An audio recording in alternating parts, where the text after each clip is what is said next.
করছি, কোরআন সুন্নাহর আলোকে তাওহীদবাদীর মুয়াজ্জিন মুফতি জসিমউদ্দিন রাহমানী দামাত বরকাতুহুমকে গুরুত্বপূর্ণ বক্তব্য রাখবার জন্য মুয়াজ্জাবানা দরখাস্ত জানাচ্ছি। আসসালামু আলাইকুম ওয়া রাহমাতুল্লাহি ওয়া বারাকাতুহু। الحمد لله نحمده ونستعينه ونستغفره ونؤمن به ونتوكل عليه ونعوذ بالله من شرور أنفسنا ومن سيئات أعمالنا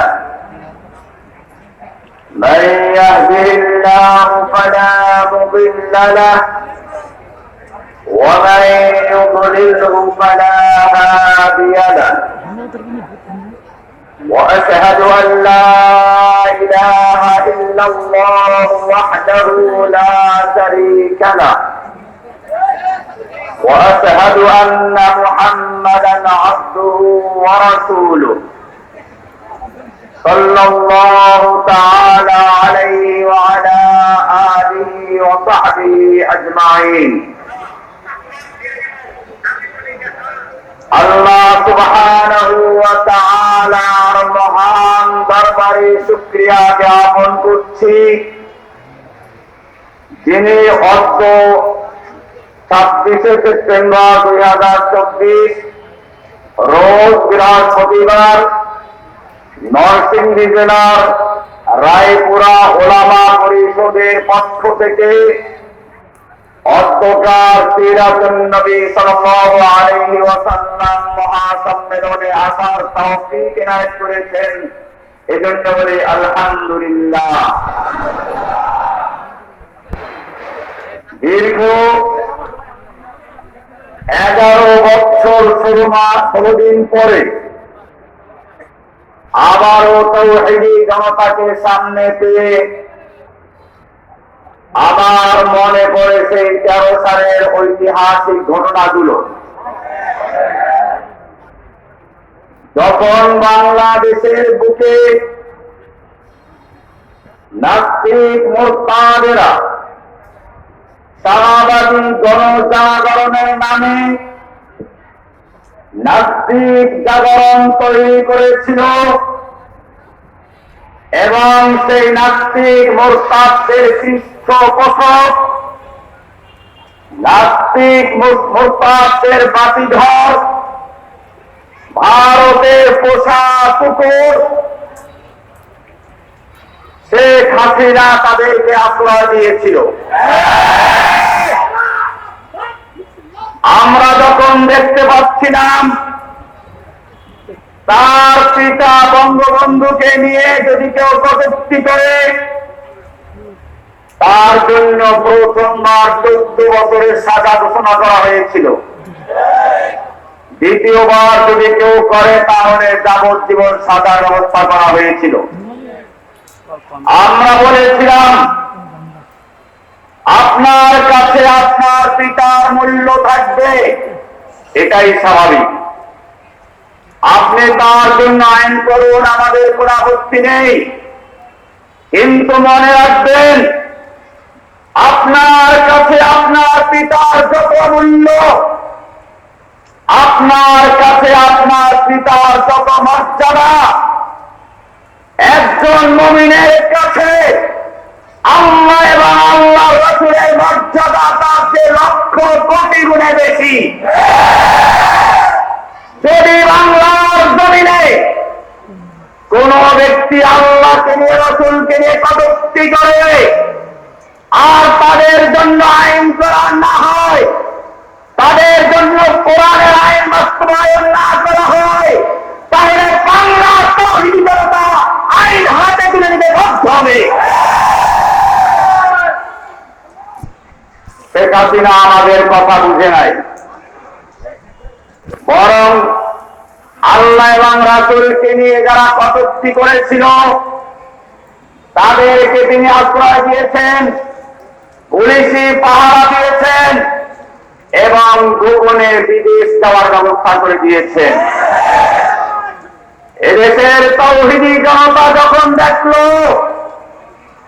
এই নাস্তিক মুরতাদদের দোষর এভাবে নাস্তিকদেরকে মুরতাদদেরকে বিদেশ পাঠিয়ে দিচ্ছে, আর তারা সে বিদেশে গিয়ে আরো আল্লাহ রাসূল কিনে কটূক্তি করছে, তখন এদেশের কিছু তাওহীদি জনতা আশিকে রাসূল যারা সত্যিকারে নিজের জীবনের চেয়ে আল্লাহ রাসূলকে ভালোবেসেছে, জীবনের ঝুঁকি নিয়ে নাস্তিক মুরতাদদের চিরস্থায়ী ভিসা দিয়ে কবরে পাঠিয়ে দিয়েছে।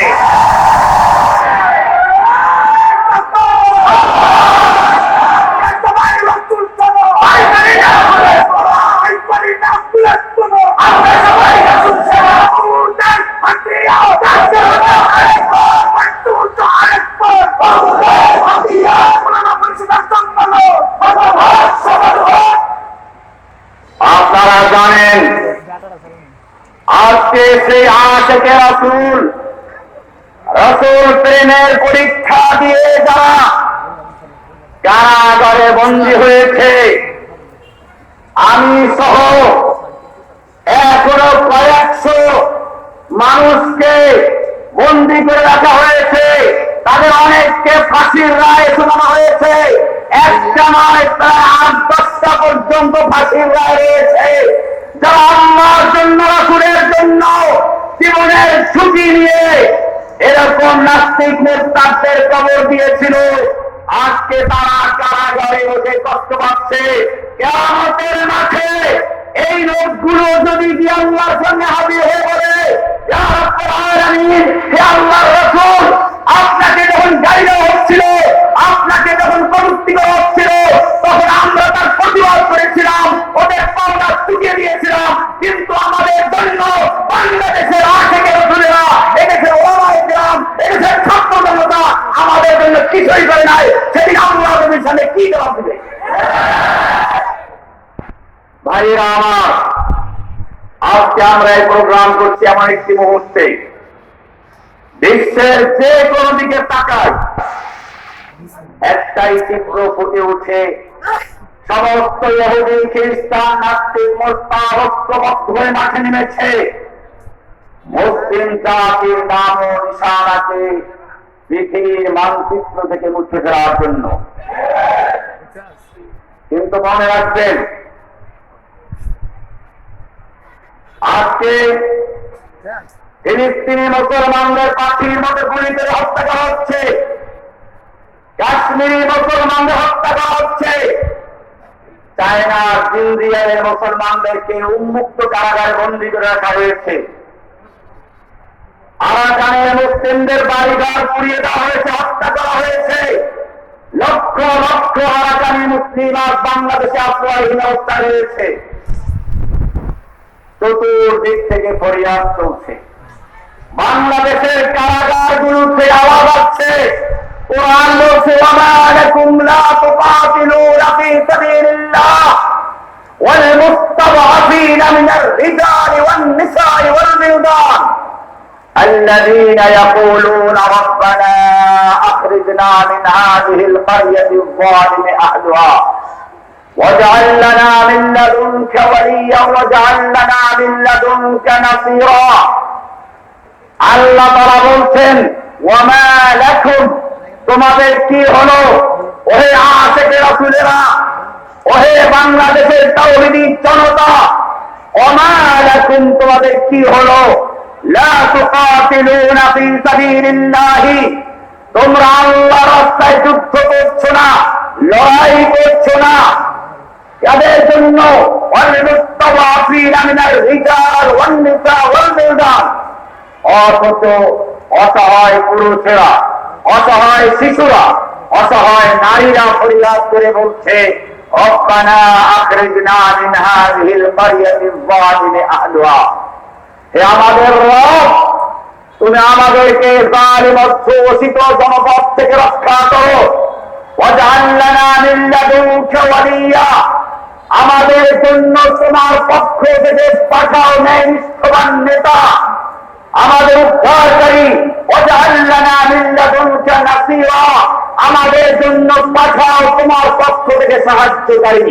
এ ফরিয়াদ ধরিত হচ্ছে কাশ্মীর থেকে, এ ফরিয়াদ ধরিত হচ্ছে ফিলিস্তিন থেকে, আরাকান থেকে, উইঘুর মুসলিমদের পক্ষ থেকে, বাংলাদেশের কারাগারগুলো থেকে। আল্লাহর ভাষায় এই ফরিয়াদের জবাব দেওয়ার জন্য তোমাদেরকে প্রস্তুত হতে হবে।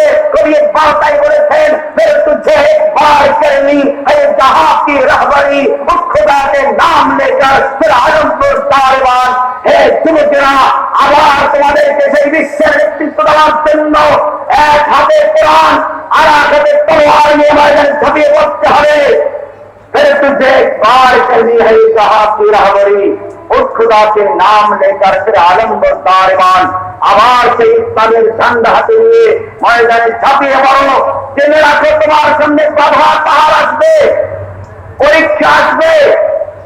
পরীক্ষা সকলে এসেছে, মনে রাখতে হবে। আল্লাহর রাসূল সাল্লাল্লাহু আলাইহি ওয়াসাল্লাম বলেছেন, আশাদুন নাসি বালাআন আল আম্বিয়া, সবচেয়ে বেশি পরীক্ষার সম্মুখীন হন আল্লাহ সবচেয়ে বেশি নিকটবর্তী যারা, তারা নবীরা প্রথম আল্লাহ সবচেয়ে বেশি প্রিয়, তারা সবচেয়ে বেশি পরীক্ষার সম্মুখীন হন। এরপরে ইমানের